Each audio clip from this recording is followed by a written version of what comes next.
Ma mère et mon beau-frère seront absents pendant un certain temps, alors j'ai décidé de m'occuper de ma sœur et de ma nièce, a-t-il déclaré. Sa déclaration a provoqué un sourire suffisant chez sa sœur et sa nièce. Je n'ai pas pu retenir ma frustration et je me suis mordu la lèvre. Je sais que tu ne les aimes pas. Mais il est naturel que je m'occupe d'elles, puisqu'elles font partie de ma famille de sang. Si tu ne peux pas l'accepter, le divorce est aussi une option. Il semble que pour lui, sa propre famille passe toujours en premier. Bien qu'il ait du mal à faire le ménage et à s'occuper des enfants, il ne m'a jamais aidé une seule fois. Et pourtant, pourquoi donne-t-il la priorité à sa sœur? En tant qu'épouse, je ne suis pas impuissante. Il regrettera profondément d'avoir sous-estimé mes efforts. Je m'appelle Lucie, j'ai 35 ans. Je vis avec mon mari, que j'ai rencontré pendant mes études, et notre fils de 7 ans. Ce qui me préoccupe, c'est que je ne trouve pas d'emploi. Je me suis lassée des relations interpersonnelles dans mon premier emploi, ce qui rend le travail à temps plein difficile. Je m'occupe donc de notre fils tout en travaillant à temps partiel. Bien que j'essaie de contribuer à nos finances, je suis rapidement fatiguée et j'ai parfois des vertiges. Je me sens coupable, mais je continue à travailler à temps partiel. Je suis désolée, dis-je en remettant le peu d'argent que je peux apporter à notre ménage chaque mois. Mon mari me réconforte en me disant de ne pas m'inquiéter. Il comprend ma situation et respecte mes souhaits, même lorsque d'autres me suggèrent de rester à la maison. Bien que je souhaite travailler, mon corps ne le permet pas, ce qui est douloureux. Lorsque mon fils est entré à l'école primaire, j'ai commencé à avoir un peu plus d'espace dans ma vie. À ce moment-là, j'ai commencé à me sentir épanouie dans mon travail en passant d'un emploi à temps partiel à un emploi à temps plein. Mon mari et moi étions camarades de classe au lycée. Il était le premier de la classe, une personne sérieuse qui veillait toujours sur moi, une solitaire. Grâce à lui, j'ai pu me fondre dans la masse et je n'ai pratiquement aucun mauvais souvenir de cette époque. Et elle m'a avoué ses sentiments le jour de la remise des diplômes, ce qui nous a amenés à sortir ensemble, puis à nous marier après la naissance de notre fils. Notre fils Alex se méfie des autres depuis son plus jeune âge et n'est pas encore totalement indépendant, mais le voir grandir au quotidien fait chaud au cœur. Cependant, un jour, les jours heureux ont commencé à changer soudainement. L'attitude de mon mari à mon égard a changé radicalement. J'avais une petite idée de la raison de ce changement. Cela devait être lié à sa sœur aînée. Le changement a commencé au moment où mon travail allait bien et où sa sœur aînée a eu un accident de la route. Mon mari est l'un des 3 membres d'une fratrie composée d'une sœur aînée, lui, et d'une sœur cadette. Ce sont mes belles-sœurs, et je les rencontre rarement plus de quelques fois par an. Mon mari est généralement très indulgent avec ses sœurs, ce qui est très gentil. Lorsque sa sœur aînée a eu un accident, j'ai hésité à me précipiter, mais alors que je restais à la maison avec Alex, mon téléphone a sonné. Bonjour. Ah, Lucie. C'était Kevin au téléphone. Alors que je m'apprêtais à lui demander si je devais rendre visite à sa sœur aînée, il a répondu avec désinvolture. Lucie, tu n'as pas besoin de venir me voir. Pourquoi? Pensant qu'en tant que femme, je devais lui rendre visite, je lui ai demandé pourquoi. En fait, Vanessa ne veut pas te voir. Ma grande sœur s'est cassé la jambe et je suis actuellement avec Vanessa et Mia, mais elles ne veulent absolument pas te voir. Ignorant mes sentiments?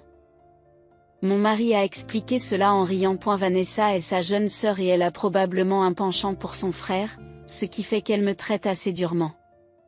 Mon mari ne semble pas s'en émouvoir et utilise souvent les mots de Vanessa pour me demander de m'abstenir de certaines choses. Cela a été dit à plusieurs reprises. Attendez, comment va-t-elle? Il va bien, tu n'as pas à t'inquiéter. Pourtant, alors que je m'inquiétais, un lourd soupir a retenti de l'autre côté du téléphone. Tu es vraiment insensible. Écoute, c'est le problème de ma famille et tu n'as rien à voir là-dedans. L'appel s'est terminé unilatéralement sans qu'il m'écoute. Il est vraiment égocentrique. Honnêtement, j'ai du mal avec la famille de mon mari. Non seulement Vanessa, mais aussi ma nièce Mia, me jette des regards froids. Parce que je suis mariée à son frère, Vanessa me traite parfois avec gentillesse, mais elle agit aussi comme si je lui avais volé son frère. De plus, mon mari les chouchoute toutes les deux, les traitant comme des princesses. Tout en serrant gentiment mon fils qui avait l'air inquiet, j'ai dit, allons dîner. Vanessa et Mia sont dures, même envers mon fils. Il aurait été préférable que mon fils ressemble à son père, mais en fait, il me ressemble. C'est pourquoi on m'a demandé s'il était vraiment l'enfant de Kevin. Nous avons eu notre enfant avant de nous marier, ce qui explique peut-être cela. Kevin ne les réprimande pas, ce soir-là, il a dit en plaisantant, mais froidement, si Vanessa a raison, nous allons divorcer. Je le nie toujours avec un sourire, en disant, ce n'est pas vrai. Je n'ai jamais pensé que mon fils aurait un jour cette idée ridicule. Mais il m'a dit un jour, c'est papa qui a dit ça. C'est fou de dire une chose pareille à son propre fils. Ce jour-là, Kevin n'est pas rentré à la maison. J'ai pensé que c'était bien et j'ai dîné avec Alex avant d'aller me coucher tranquillement. Lucie, pourquoi n'as-tu pas préparé le dîner? Vanessa a fini par le faire. C'est vrai. Lucie, qu'est-ce que c'est? Est-ce que c'est normal de le traiter comme ça tous les jours? Le lendemain, mon mari est rentré à la maison avec Vanessa. J'ai été surprise par la scène qui s'offrait à moi. Vanessa était encore une lycéenne et semblait rentrer à la maison en uniforme. Je suis désolée, il n'y avait que nous hier, alors j'ai préparé un repas simple. Je n'écoute pas cette excuse. Vanessa est ici. Tu n'as rien préparé? C'est difficile de préparer quelque chose dans un délai aussi court. Lucie, c'est terrible. J'avais très envie de manger du chez Essekak, surtout celui de la boutique en face de la gare. Je n'avais pas été informée à l'avance de leur visite aujourd'hui. Alors que je m'excusais, Vanessa a fait des demandes encore plus présomptueuses. La pâtisserie située en face de la gare est très populaire et fait toujours la queue. Elle le savait, et il était aussi presque l'heure pour mon fils de rentrer à la maison. C'est très bon. Je voudrais un gâteau au chocolat. Merci d'avance. Ils ont tous deux ignoré mes paroles et ont agité leurs mains comme pour me presser. Alors que je restais perplexe, mon mari m'a pris la main, m'a conduite à l'entrée et m'a dit, assure-toi d'être de retour à 18h, car Vanessa est ici. Puis il m'a poussé vers la sortie sans me laisser la possibilité de parler. Et elle ne m'a pas donné d'argent et il restait moins de 30 minutes avant 18h. Il était déraisonnable de s'attendre à ce que j'achète quoi que ce soit en si peu de temps. Découragé par les attitudes égocentriques de Kevin et de Vanessa, je suis montée dans la voiture. Vous êtes en retard. Mon train de retour part dans 10 minutes. Je suis désolée, c'est l'heure de pointe. Lucie, il y a des chemins de traverse, non? Tu ne penses pas à ce qu'elle a grondé, c'est vrai. Ils ont dit cela tous les deux en riant, même si j'avais effectivement pris le chemin le plus rapide en empruntant des routes secondaires. Je me suis mordu la lèvre et j'ai décidé d'aller dans ma chambre pour me changer. Chose étonnante, dès que je suis partie, elles ont immédiatement commencé à jouer à un jeu. Alors que Vanessa ouvrait une boîte de gâteaux, elle a dit, oh, il y a un autre gâteau ici. C'est pour Alex. Alex ne reviendra pas de sitôt, n'est-ce pas? Il suffit d'en acheter un nouveau au supermarché. Avec l'approbation de Kevin, elle a joyeusement mangé la part de gâteau d'Alex. Il ne se soucie pas du tout d'Alex? Sans voix et abasourdi. Je les ai laissés rire et continuer leur jeu dans le salon pendant que je commençais à faire la lessive. Finalement, Kevin et Vanessa sont sortis dîner et ne sont pas rentrés à 18h comme ils l'avaient prévu. S'ils n'avaient pas l'intention de rentrer à 18h, j'aurais préféré qu'ils ne me pressent pas après le retour de Vanessa. J'en ai parlé à Kevin, qui m'a dit d'un ton grincheux, ma sœur aînée est à l'hôpital, ma mère et mon beau-frère y sont aussi. Tu ne peux pas avoir un peu de considération pour Vanessa? Il ne s'agit pas de cela. Et si tu ne reviens pas à 18h, ne me presse pas, arrêtez d'en faire tout un plat. J'avais vraiment l'intention d'être de retour à 18h, rétorque mon mari en se bouchant les oreilles. La prochaine fois, préparez bien les repas. Je l'aurais fait si j'avais été informée à l'avance. Il n'était tout simplement pas prévu qu'ils viennent aujourd'hui. Mais mon mari, qui centre tout sur Vanessa, ne m'écoutera jamais point par la suite. Les visites de Vanessa se sont multipliées, et Mia a fini par venir à son tour. Ma nièce Mia est une collégienne et elle est comme une grande sœur pour mon fils. Chaque fois que Mia vient me voir, mon fils est heureux de jouer avec elle. Je suis contente que mon fils ait une compagne de jeu, mais je suis inquiète car Vanessa est dure avec lui. Kevin ne la réprimande jamais, à mon insu, je suis devenue une présence désagréable pour ma nièce. Tu as déjà mangé? Oui. Maman a dit que nous devions manger en famille. Ce jour-là, c'était l'anniversaire d'Alex.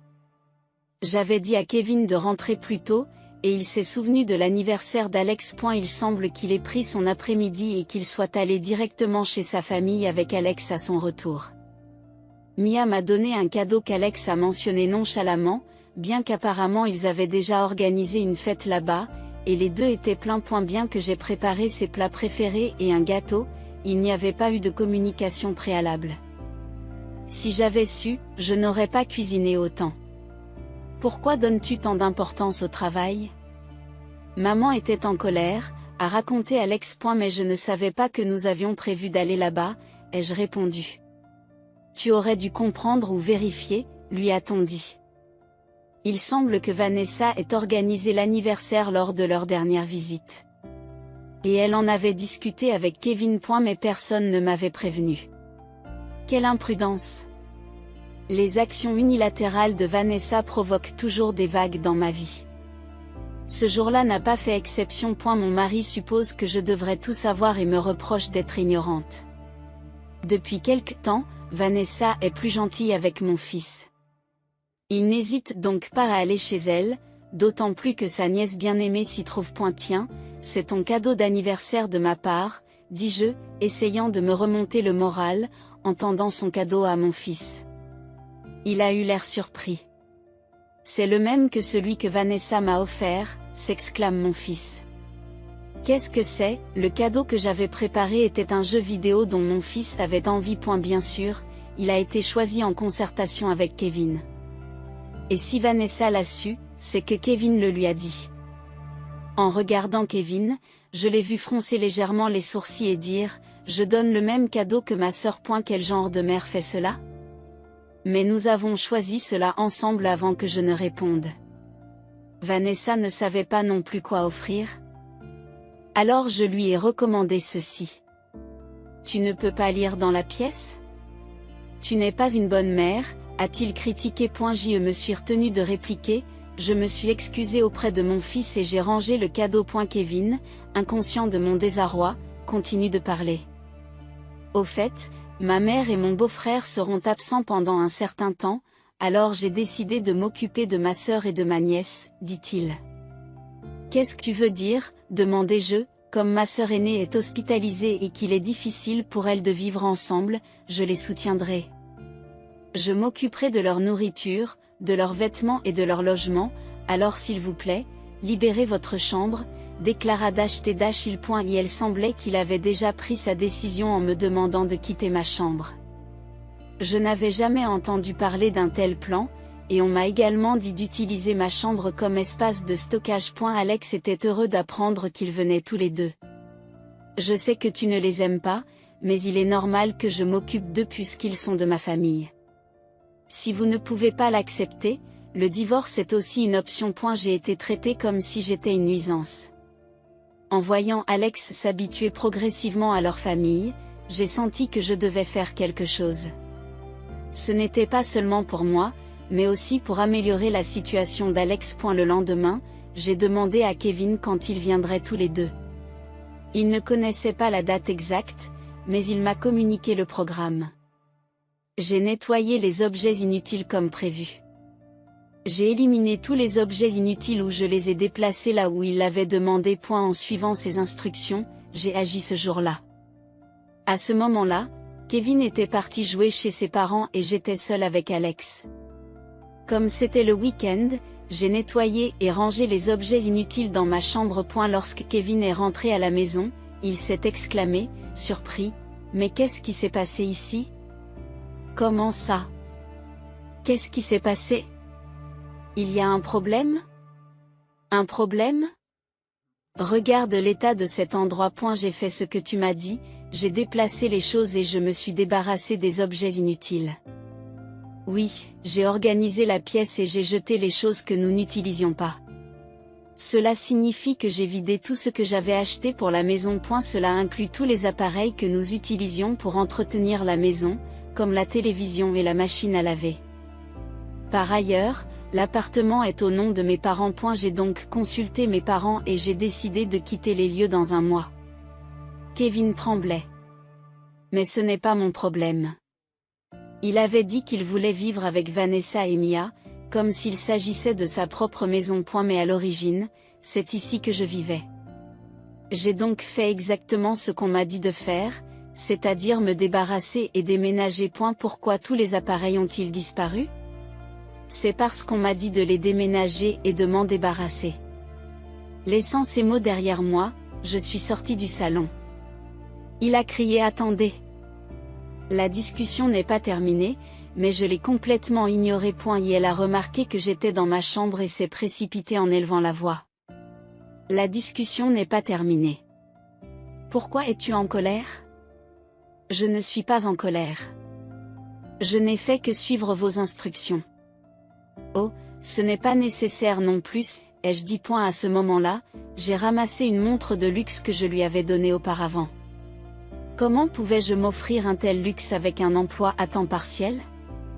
En fait, je travaillais comme secrétaire et j'avais pas mal d'économies, donc je pouvais vivre avec un emploi à temps partiel. Les cadeaux que je lui ai offerts lorsque nous sortions ensemble étaient pour la plupart des articles de luxe. Et, c'est à moi, non? Oui, mais c'est moi qui l'ai acheté. Tu n'en as plus besoin, lui ai-je répondu.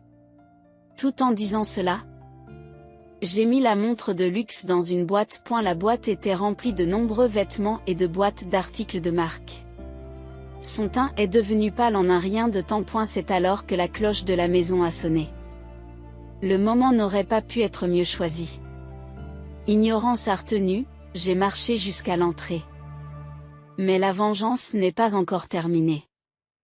Je veux qu'il souffre davantage. Ce qu'il m'a fait ne peut pas être facilement pardonné. Lorsque j'ai ouvert la porte, Vanessa et Mia se tenaient là. Elles avaient apporté plusieurs sacs avec elles, prévoyant apparemment de déposer leurs affaires fréquemment. Bienvenue, les saluai-je avec un sourire en coin, et elles affichèrent une expression légèrement perplexe. Sans y faire attention, je les ai invitées à entrer dans la maison. Sentant leur désorientation en voyant la pièce, j'ai apporté quelque chose de ma chambre.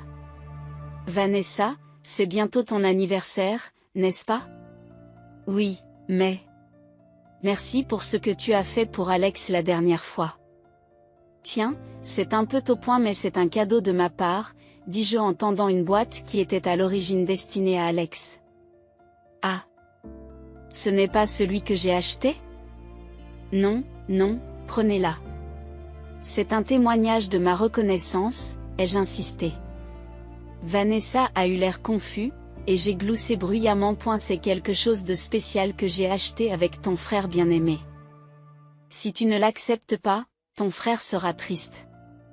Je lui ai dit que le cadeau qu'elle avait acheté pour Alex avait été initialement choisi par Kevin et moi. Lorsque j'ai révélé ce fait, le visage de Vanessa est devenu rouge. Il faut que tu prennes ça. C'est un signe de ma gratitude, ai-je dit brusquement, et elle a ouvert et fermé la bouche sous le choc. Émue par mes paroles, Vanessa a éclaté en sanglots. Entendant ses pleurs, mon mari, le visage pâle, s'est précipité. Tu n'as pas honte? C'est puéril de s'en prendre à une lycéenne. Cela peut paraître puéril. Mais j'ai le consentement de ta mère et de ta sœur aînée, ai-je répondu. Ma grande sœur et ma mère. C'est vrai. J'avais expliqué la situation à ma belle-mère et à ma belle-sœur. Kevin et Vanessa n'avaient rien dit de la situation chez mes beaux-parents, et je n'étais donc pas au courant du dîner auquel participait mon fils. Lorsque nous avons discuté, ma belle-mère et ma belle-sœur plus âgées étaient furieuses. Elles étaient choquées par le comportement et les actes puérils de Kevin et de Vanessa, bien qu'elles soient adultes. Elles n'avaient pas imaginé qu'il amènerait Vanessa et Mia à l'appartement. C'est pourquoi elles ont soutenu ce plan. Je n'ai pas souvent rencontré ma belle-sœur aînée, mais elle a compris ma position. Étonnamment, elle m'a encouragé activement en me disant « Vas-y, fais-le. Je sais que vous n'aimez pas Vanessa et Mia. Mais elles sont importantes pour moi parce qu'elles font partie de ma famille de sang. Si tu n'aimes pas ça, nous devrions divorcer. C'est ça. Alors divorçons. » Ah. On dirait qu'il pensait que je refuserais. Surpris, il m'a regardé lui montrer les papiers du divorce que j'avais préparés plus tôt. Attendez, il a paniqué lorsque je l'ai informé que l'appartement était déjà vendu, que mes affaires avaient été déplacées dans un autre appartement et que j'avais l'accord de sa famille. Vous voulez divorcer, n'est-ce pas? J'accepte volontiers. Maintenant, dépêche-toi de signer. J'ai un bus à prendre à 18h. Attendez un peu. Alors que je répétais ce qui m'avait été dit auparavant, il fut troublé mais finit par signer les papiers du divorce. Cela m'a libéré de ses contraintes. Alors qu'il baissait la tête, mon mari a demandé « Et Alex ?» J'ai son consentement. Et elle n'en est pas question. Lorsque j'ai consulté Alex, il a immédiatement accepté. J'ai été soulagée quand Alex a décidé de venir avec moi. Cela m'a libérée de mon mari et de sa famille. Par la suite, Alex et moi avons commencé à vivre dans un appartement près de la maison de mes parents. Plus tard, mon ancienne grande belle-sœur, qui se déplace désormais en fauteuil roulant à la suite d'un accident, m'a rendu visite en m'apportant un cadeau d'excuses. Elle est venue s'excuser au nom de sa fille et de sa sœur, même si elle a été contrainte de vivre en fauteuil roulant. Je n'ai cependant aucune rancœur à son égard, car elle comprenait mes expériences en tant que belle-fille et m'avait donné des conseils à plusieurs reprises par le passé. En revanche, j'ai eu du mal avec Kevin et Vanessa. Je n'aurai plus jamais affaire à eux. Selon mon ancienne belle-sœur, Kevin et Vanessa ont été expulsés de l'appartement et sont retournés chez leurs parents. Cependant, mon ancienne belle-mère, ayant entendu ma version, a refusé de l'accepter. Il ne semble pas approprié qu'ils reviennent puisqu'ils m'ont tous deux causé des problèmes et qu'ils ont même proposé de vivre ensemble. Après avoir été sévèrement réprimandés par mon ancienne belle-sœur, Mia travaille actuellement comme tutrice, aidant occasionnellement Alex dans ses études. Je continue à consulter un psychiatre et j'ai consulté un avocat sur les conseils de mon médecin. Très négligé et mal organisé, tels sont les propos tenus par Vanessa et d'autres collègues, ce qui m'a amené à prendre des mesures concrètes après avoir reçu des messages de sa part. Suite à cela, Kevin a été soupçonné d'avoir commis des abus psychologiques et le tribunal des affaires familiales m'a permis de demander une indemnisation. Tu as vendu mes biens, a crié Kevin lorsque nous nous sommes retrouvés devant le tribunal des affaires familiales, ce qui l'a contraint à quitter son emploi. Ces objets ont été achetés par moi, pas par lui. Malgré les tentatives de mon avocat pour m'en empêcher, j'avais un plan. Je pourrais les rendre, mais même votre comportement actuel pourrait être considéré comme un abus psychologique. Qu'est-ce que vous dites? C'est. Kevin commença, mais je l'interrompis d'un air de défi. On n'a pas cessé de me traiter de négligent. Il va me falloir du temps pour tout rendre. Réalisant sa situation, il est devenu rouge et s'est tu. Néanmoins, ma situation financière ne le concerne pas. Le simple fait d'être témoin de cette situation me satisfait suffisamment. Finalement, Kevin a été reconnu pour son comportement abusif, et il a été condamné à payer une indemnité. Vanessa et lui ne peuvent plus rentrer chez eux et la nouvelle de leur situation s'est répandue sur son lieu de travail. Actuellement, il gagne sa vie en jonglant avec plusieurs emplois temporaires avec Vanessa. Je pense qu'il est bon qu'ils soient ensemble en tant que frères et sœurs. Malgré cela, je n'ai aucune interaction avec eux et mes anciens beaux-parents soutiennent également ce choix. Actuellement, je vis avec mon fils. Après le règlement de l'indemnisation, j'ai l'esprit plus tranquille qu'avant. Je suis particulièrement heureuse d'avoir repris à temps partiel mon ancien travail de secrétaire. Mon ancienne belle-mère et ma belle-sœur prennent parfois des nouvelles de mon fils, Alex. Je pensais que je ne fréquenterais plus la famille de mon ex-mari, mais comme mon fils les aime, j'ai de temps en temps des contacts avec tout le monde, sauf lui et Vanessa. Quand je serai grand, je veux épouser quelqu'un comme maman et chérir ma famille, m'a dit Alex, Ce qui m'a presque fait fondre en larmes. Envisageant un avenir aussi heureux, j'ai l'intention de continuer à vivre une vie joyeuse avec mon fils.